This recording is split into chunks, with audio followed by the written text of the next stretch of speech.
Welcome to the T2 Hubcast. Join Martin, Dave, Spencer and guests as they discuss all things personal and professional development. The T2 Hubcast, brought to you by the People Performance People.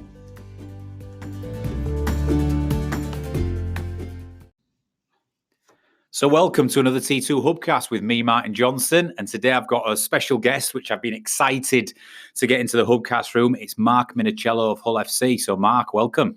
Thank you, Martin. Great to be here, mate. I'm looking forward to it. Cheers, mate. A bit nervous? A little bit, yeah, but no, it's all right. If we get a bit nervous, I'll just keep talking. No, all good. I'm looking forward to this one. Well, thanks for coming, mate. I think this sort of stemmed from the fact that me and you have known each other a while since I did some work with Hull FC a few years back on the sort of mental skills stuff.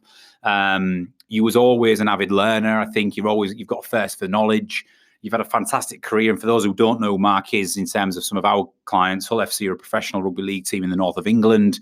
Mark's an Australian, as you can tell by his accent. And after a career in the NRL in Australia, came over, was it 4 years ago, Mark? It's my fifth year now. Fifth year. Yeah. Came over 4 and a bit years ago from Australia, joined Hull FC. He's had a wonderful time here. Back-to-back Challenge Cup wins at Wembley stand out. Yeah, big time. And I think it's fair to say you're probably coming towards the end. Decisions pending, but coming towards the end potentially of your career. I think, what are you now, Mark? 37 now. 37. 38 in January. So. And what is worth saying is not many rugby league players get to 37, 38. I think the average probably retirement age is early 30s. Would you say that's fair to say? 30, 32, probably most players are retired by then. I think the average NRL game would be 50 to 60 games. I'm ticked over on 400 at the moment. So congrats, mate. So it's a long career that has spanned both Australia and England. So I'm pretty proud of that. Are you going to return home once you finish? Once I finish up here, I'll be back to the sun for sure. I think, we've been here 5 years and endured the cold long enough, I think. I am missing the sun a little bit. The Gold Coast versus Hull. Yeah, it's not really. It's not. I need that vitamin D, that's for sure. So Mark and I know each other from the work I've done at Hull FC and from his time here at Hull. But one of the things you've always been interested in, one of the things you've always, taken an active sort of role in is your nutrition and your health, what you put into your body and how you look after yourself. You're in impeccable shape for 37, mate. I'm also 37 and you put me to shame. But I think you've just strongly always believed in the fact that this gut-brain connection and the whole you are what you eat type approach is you've always believed in it. And I think, is that one of the things you would say has contributed to you having a long career? Without doubt, I think, what you put into your body is first and foremost for me. I think, that's where your body gets its nutrients and that's where you get a lot of your energy from. So what you feed yourself is how you're going to perform at the end of the day. And I've always been a big believer that food, how you fuel your body is going to impact on your performance, not only mentally but physically. I think the ability to sustain that high performance comes with eating the right diet. The recovery times, especially for athletes, if they're eating a poor diet compared to a nutrient-rich, dense diet, is miles apart. I'm 37 now, but I'd say I recover quicker than the 20-year-olds. So the science behind it, Mark, is what you're saying. It's not just what you read online or these different, because you hear about all these diets. In the past, we've had the paleo diet, we've had the Atkins diet, we've had keto is very popular now, right? Keto is massive at the moment. But there is science behind it, and we're learning more and more now that actually, if you go back to our ancestors millions of years ago, and you look at, you never saw an obese caveman, right? And the reason why is because they say we used to eat things that either grew in the ground or lived. And that was pretty much plant meat-based diet was how we evolved, right? That's what it comes back to at the end of the day. Ancestrally, we ate what grew out of the ground and what was living on the land. There's no processed foods, none of these high sugar fructose diets, none of these processed vegetable oils that just run rancid within the body. essentially getting back to eating real food, and real food is what's grown on out of the ground in a tree, or what's running around wild in nature, not what's made in a factory. Exactly right. Not these factory farm cows or pigs. The genetically modified foods these days is running rampant on your body. So let me ask you a question. You're 37. You've had a long career, both in Australia and in England. You probably could go on another few years as well. That's fair to say. However, have you always eaten like this and stuck to this, or is this a more recent thing? Well, I'm Italian background, so my parents are Italian, and so one thing that I've seen growing up my whole life is mum in the kitchen making things from scratch. Italians, one thing they're very, very good at is cooking and the food that they can bang out of the kitchen. And, from the earliest memory, I remember mum in the kitchen cooking for us. And that's something that has stayed with me. And even now, my wife is, I'm fortunate enough to have a beautiful wife who cooks everything from scratch as well. So it's sort of followed on, but essentially it starts in the kitchen. And my parents, my mum, although we ate a lot of pasta, which people would say glutinous carbs, carbs and gluten. It's the devil. It's not good. But mum used to make it from flour that hadn't been genetically modified, where the wheat grain has now changed. If you go back only to the 50s compared to now, that wheat grain is completely changed. The DNA structure of the wheat grain is changed because the amount of pesticides, herbicides, and glyphosate that they spray on industrialized farming is changing the way the DNA in the food. So, and that then changes the way it reacts with our body. Food is a signaling source to the body.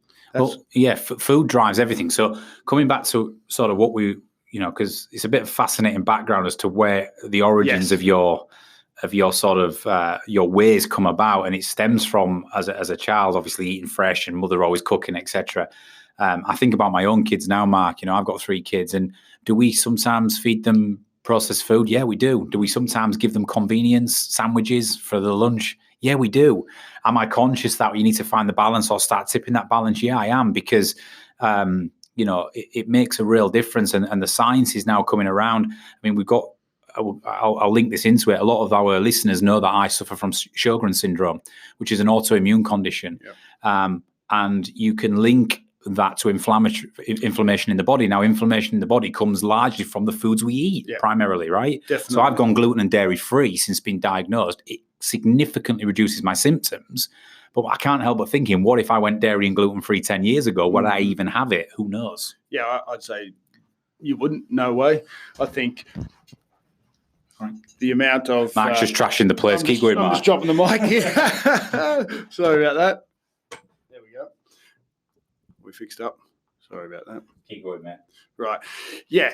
The if you went gluten and dairy free 10 years ago, in my opinion, you wouldn't have those symptoms. Autoimmune disease starts in the gut. Yeah. Now, the reason why it's so rampant these days, in my opinion, is because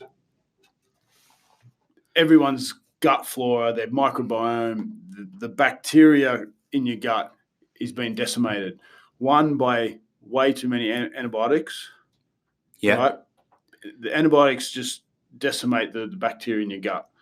The second reason, I believe, is the amount of glyphosate, which is the active ingredient in Roundup. Now, that's what they spray on all the crops, the industrialized crops, starting from before they seed.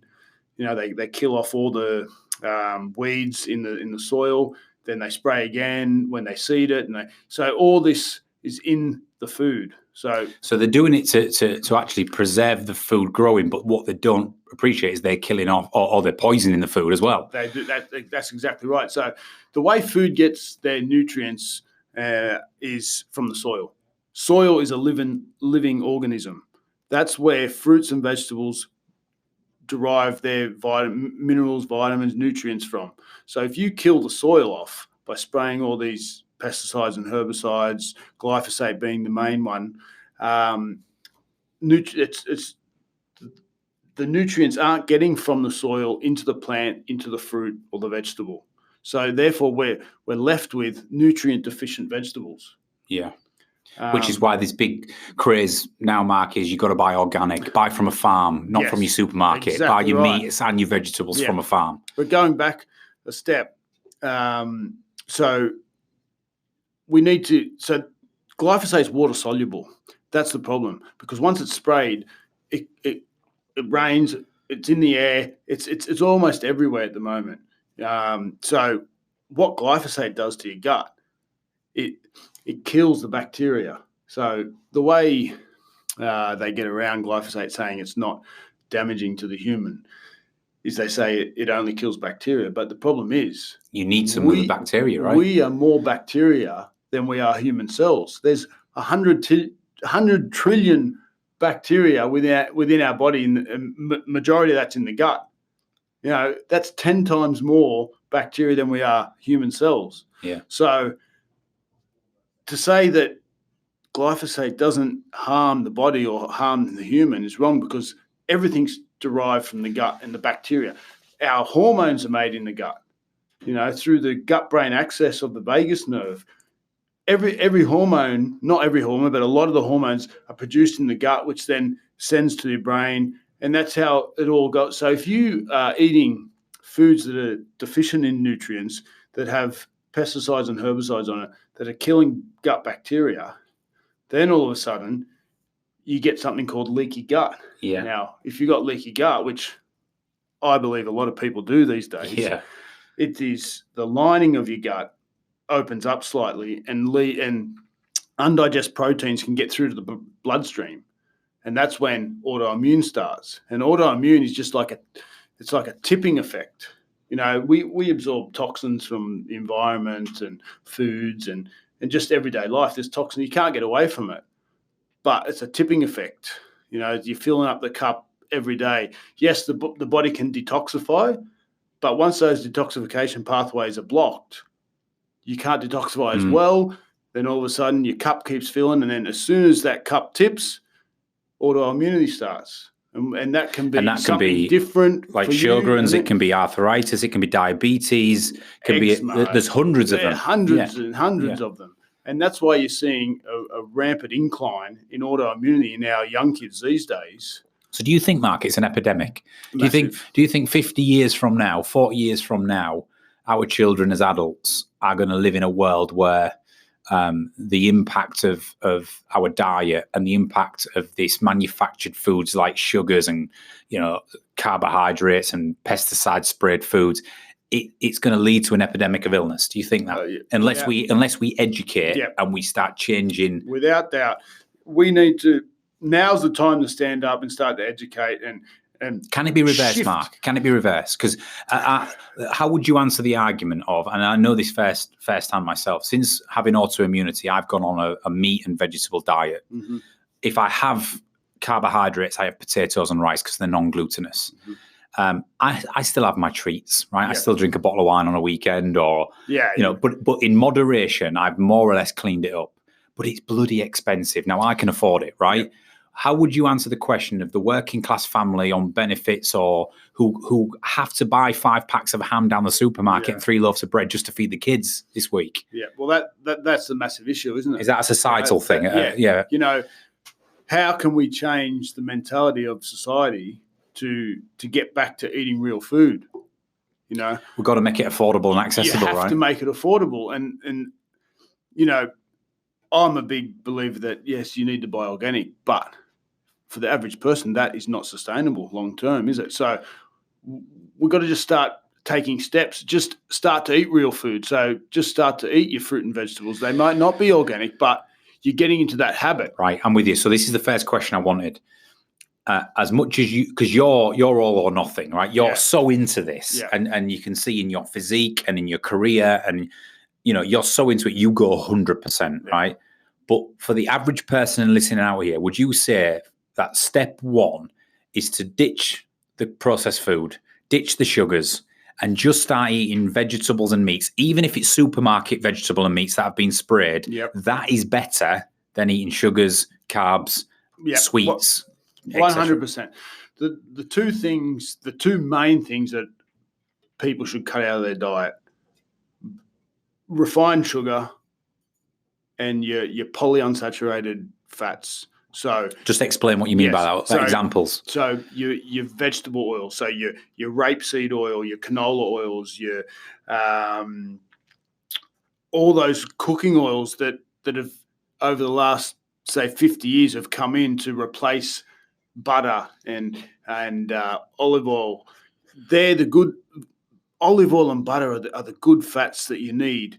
But back in the 1960s, there was a massive swing that saturated fats and animal fats causes heart disease. Yeah. So then they started bringing in these seed oils, your rapeseed oils, your canola oils, your sunflower oils.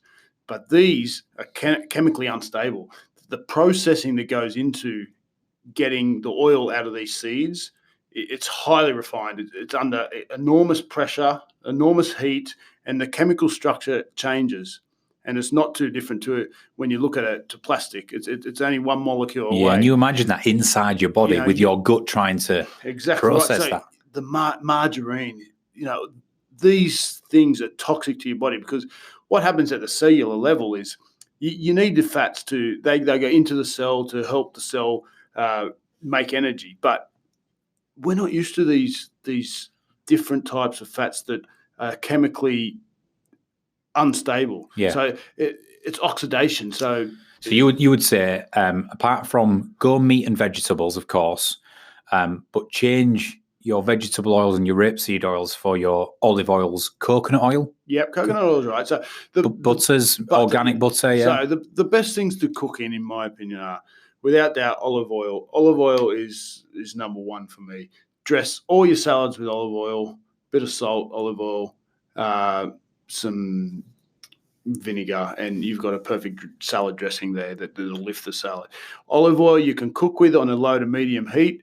You don't want to get it to a smoking point because that's when it will change and go rancid.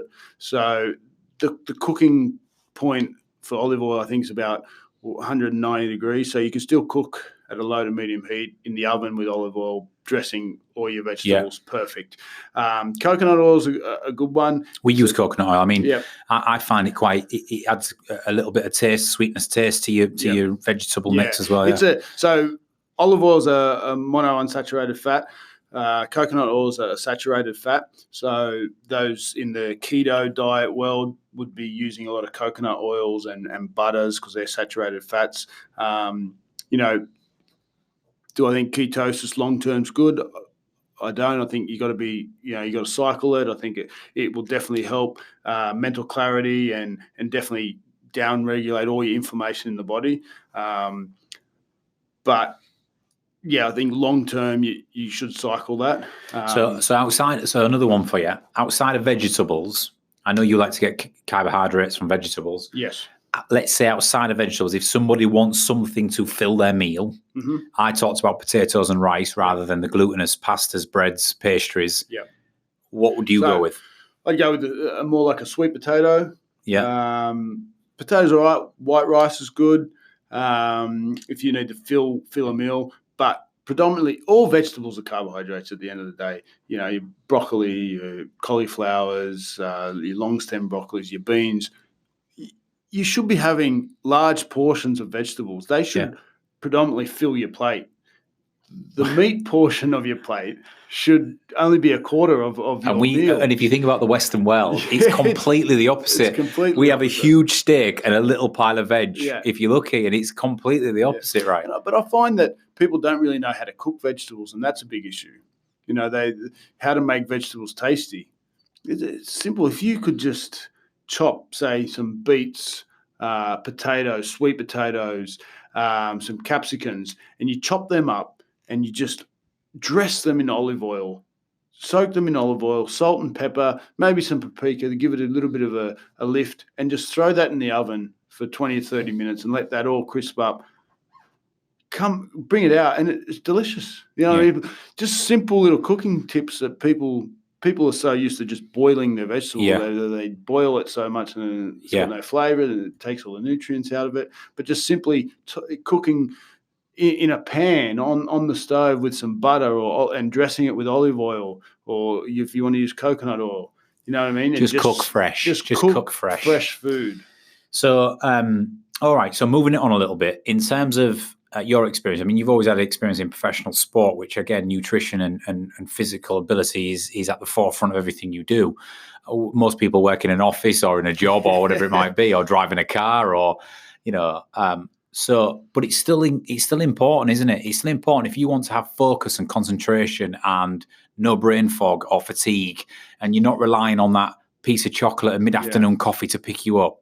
It transcends what you're saying. Transcends if you want to have, stable energy, consistent energy, and be able to perform at your peak in anything you do.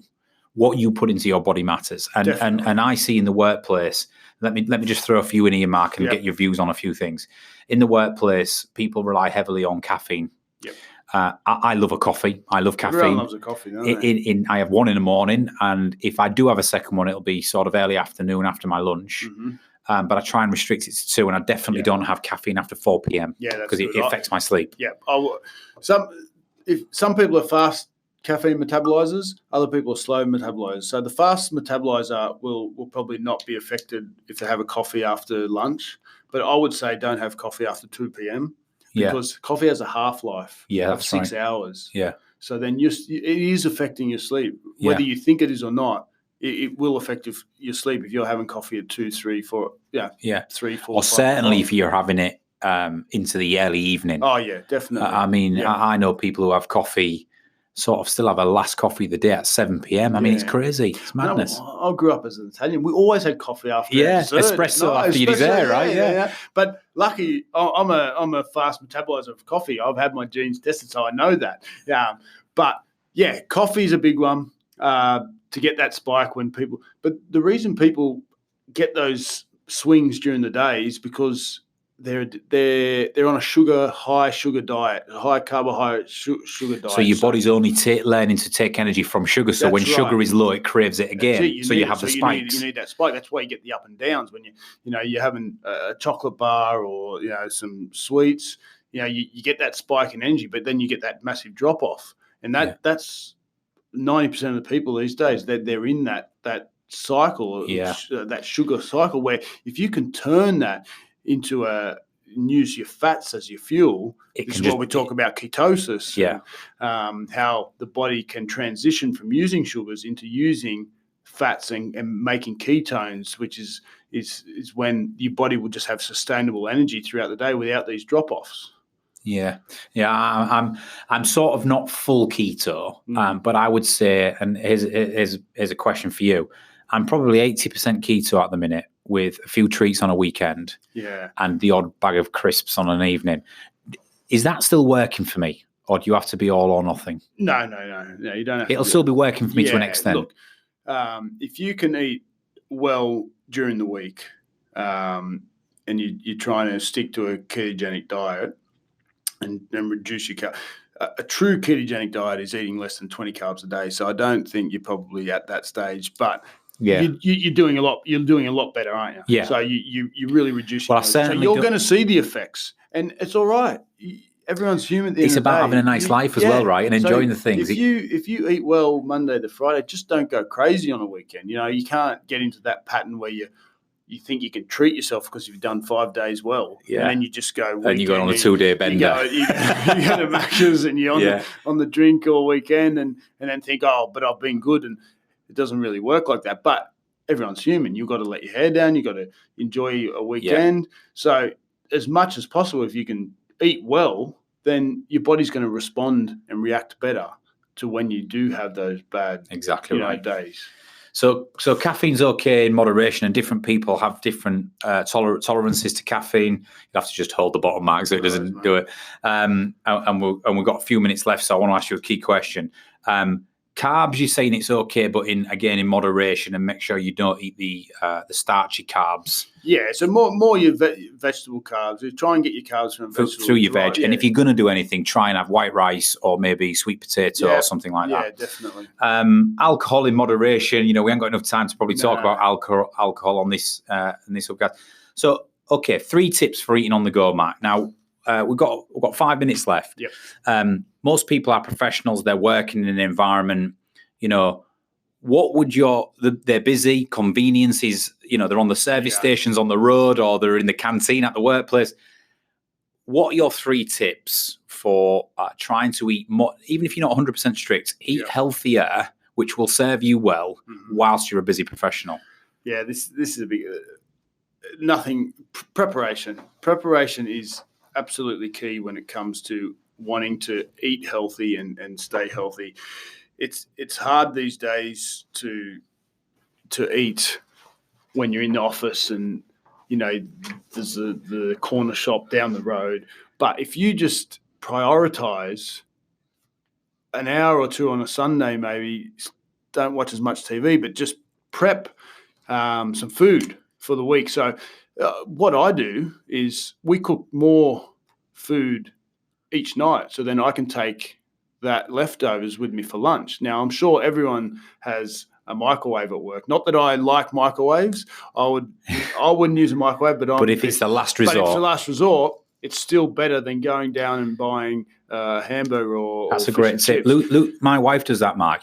She'll cook, if we cook a chili or if we cook something fresh, or we've had sea bass the night before or whatever it might be, cook a bit extra, put it in a nice little pot, refrigerate it overnight, take it out the fridge, and you've got your lunch. Exactly You've got good food. Yeah.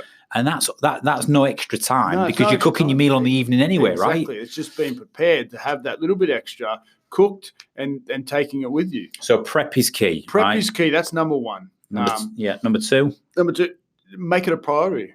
If you want to improve your health, it has to be a priority in your life. You have to prioritize some time for it.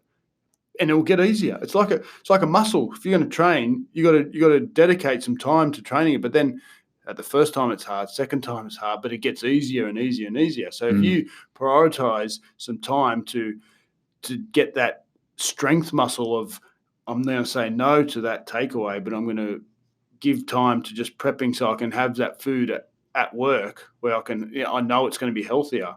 All of a sudden it turns into a bit of a habit and it gets easier and easier. And before you know you're not even thinking about it.